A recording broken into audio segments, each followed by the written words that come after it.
बच्चों, एक बार फिर से हम एनसीईआरटी पैटर्न की कक्षा 7वीं के संस्कृत की पुस्तक जिसका नाम रुचिरा बताया गया है उसके तीसरे अध्याय जिसका नाम की स्वावलंबनम है, इसका हम अध्ययन करेंगे।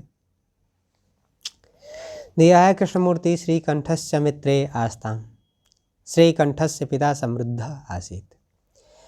कृष्णमूर्ति श्रीकंठश्च, कृष्णमूर्ति और श्रीकंठ मित्रे आस्ताम, मित्र थे,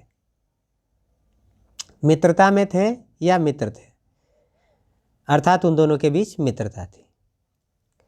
श्रीकंठस्य पिता समृद्ध आसीत, श्रीकंठ के पिता समृद्ध थे।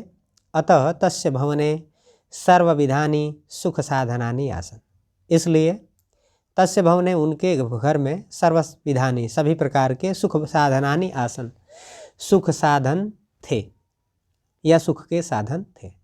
तस्मिन् विशाले भवने, तस्मिन् उनके या उसके विशाले विशाल भवने भवन में 40 स्तंभा आसन, 40 अर्थात 40, स्तंभा अर्थात खंभे आसन थे। उसके विशाल भवन में घर में 40 खंभे थे।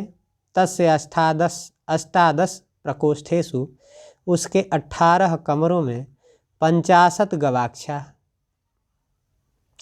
50 खिड़कियाँ, 44 द्वाराणि, 44 दरवाजे, 37 विद्युत व्यजनानि च आसन, और 6 और 3 यानी 30 अर्थात 36 विद्युत व्यजनानि अर्थात विद्युत से चलने वाले जो सामान थे, अर्थात कहने का तात्पर्य है पंखा इत्यादि थे। अर्थात इसका अर्थ निकलेगा उसके 18 कमरों में 50 खिड़कियाँ, 44 द्वार और 36 बिजली के सामान थे, पंखे इत्यादि। तत्र 10 सेवकाः निरंतरम कार्यं कुर्वन्ति स्म, वहाँ 10 सेवक लगातार कार्य करते थे। परम कृष्णमूर्ते माता पिता च निर्धनौ कृष्ण दंपत्ति, परम किंतु लेकिन कृष्णमूर्ति के माता और पिता, माता पिता च माता और पिता, निर्धनौ अर्थात गरीब, कृष्ण दंपति अर्थात कृषक दंपति अर्थात किसान दंपति थे। दंपति अर्थात किसान पति पत्नी या किसान परिवार वाले। तस्य गृहम आडंबर विहीनम साधारणम च आसीत, उसका घर आडंबर विहीन अर्थात दिखावे से हीन और साधारण था। एकदा श्रीकंठ तेन सह प्रातः 9 वादने तस्य गृहम अगच्छत, एक बार श्रीकंठ तेन सह उसके साथ प्रातः अर्थात सवेरे 9 वादने 9 बजे तस्य गृहम अगच्छत, उसके घर आया। तत्र कृष्णमूर्ति अर्थात वहाँ कृष्णमूर्ति, तस्य माता पिता छ और उसके माता पिता, स्वशक्त्या अपनी शक्ति के अनुसार श्रीकंठस्य श्रीकंठ की आतिथ्यम अकुर्वन्, आतिथ्य अर्थात आओ भगत, अकुर्वन् मतलब किए अर्थात सेवा किए। एतद् दृष्ट्वा, यह देखकर श्रीकंठ अकथयत्, श्रीकंठ ने कहा, मित्र अहम भवताम सत्कारेण संतुष्टो अस्मि, हे मित्र मैं भवताम आप सबके सत्कारेण सत्कार से संतुष्टो अस्मि, संतुष्ट हूँ। केवलम इदम एव मम दुखम, केवल यह ही मम दुखम मेरा दुख है, यत् कि तव गृहे तुम्हारे घर में एको अपि एक भी भृत्यः न अस्ति अर्थात नौकर नहीं है। केवल इतना दुख है मुझे कि तुम्हारे घर में एक भी नौकर नहीं है। मम सत्काराय, मेरे सत्कार के लिए, भवताम बहुकष्टम जातम, आप सबको बहुत कष्ट हुआ। अर्थात मेरे सत्कार के लिए अर्थात मेरी सेवा के लिए आपको बहुत कष्ट उठाने पड़े।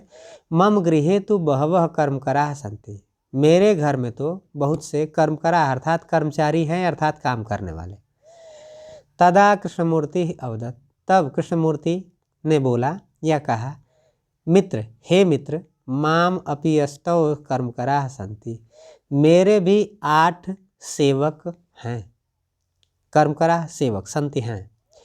ते च और वे द्वौ पादौ 2 पैर, 2 हस्तौ 2 हाथ, 2 नेत्रे 2 आँख, 2 श्रोत्रे इति और 2 कान ये हैं। इते प्रतिक्षणं मम सहायकाः किंतु तव भृत्याः सदैव सर्वत्र च उपस्थिताः भवितुं न शक्नुवन्ति। एते प्रतिक्षणं, ये प्रतिक्षण मम सहायका, मेरे सहायक होते हैं, अर्थात मेरे साथ रहते हैं, सहायक बने रहते हैं। किंतु तव भृत्याः, लेकिन तुम्हारे भृत्या अर्थात नौकर, सदैव सर्वत्र च, हमेशा और हर जगह, उपस्थिता भवितुम न शक्नुवन्ति, उपस्थित नहीं हो सकते। त्वं तु स्वकार्याय भृत्याधीन, तुम तो अपने कार्य के लिए भृत्यों के अधीन हो, अर्थात सेवकों के अधीन। यदा यदा ते अनुपस्थिता, जब जब वे अनुपस्थित होते हैं अर्थात नहीं रहते, तदा तदा तव कष्टम अनुभवसी, तब तब तुम कष्ट का अनुभव करते हो। स्वावलंबने तू सर्वदा सुखम एव, स्वावलंबने, स्वावलंबन में तू तो सर्वदा अर्थात हमेशा ही, सुखम एव सुख ही है। न कदापि कष्टम भवति, कभी भी कष्ट नहीं होता। न कदापि कभी भी नहीं होता, कष्टम कष्ट, कष्ट भवति होता है, कभी भी कष्ट नहीं होता है।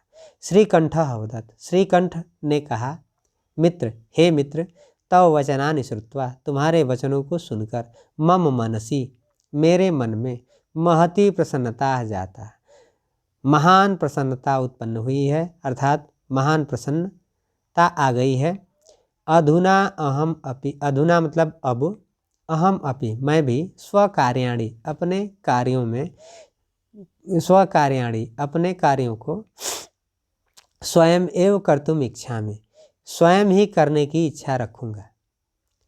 भवतु सार्ध 12 वादनम इदम, भवतु हो गया, सार्ध 12, सार्ध मतलब 12:30 अर्थात 12, वादनम अर्थात बजे, इदम मतलब यह, देखो 12:30 बज गया। सांप्रतम गृहम चलामी, सांप्रतम इस समय, गृहम मतलब घर को, चलामी मतलब चलता हूँ, अर्थात कहने का तात्पर्य कि अब मैं घर को चलता हूँ। धन्यवाद। तो जो अगर वीडियो अच्छी लगी हो तो इसे लाइक करें, शेयर करें, चैनल को सब्सक्राइब कर दें ताकि आपको हमारी अगली वीडियो समय अनुसार प्राप्त हो सके। धन्यवाद।